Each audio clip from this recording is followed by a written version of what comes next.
ቤተሰብ ላይክ እያደረጋችሁ ላይክ አድርጉልኝ ቤቱ እኔንም ጀምሩኝ። ስወጣ ነገ መልስላችኋለሁ። ስወጣ ነገ መልስላችኋለሁ። መቼስ አሁን አልመልስላችሁም። ገና መግባቴ ነው። በቃ እንቅልፍ አልወስድም ቢያላችሁ ወይ በስራ ያላችሁ ልጆች ገብታችሁ ጎብኘት አድርጉት ቤቱ እና እላችኋለሁ። አመት በዓል እንዴት ነበረ? መስቀል በሀገር ላይ ደስ ይላል። በኢየሱስም እኛ አዲስ አመት እንደውም መስቀል እኮ ነው በጣም የሚያጓጓው። መስቀል ጥምቀት የእንትን ስለሆነ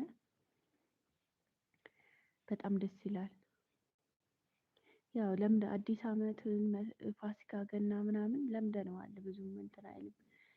መስቀል ግን ጥምቀት እነሱ የውጭ ምናምን ሴሪሞኒ ምናምን ስለሆነ በጣም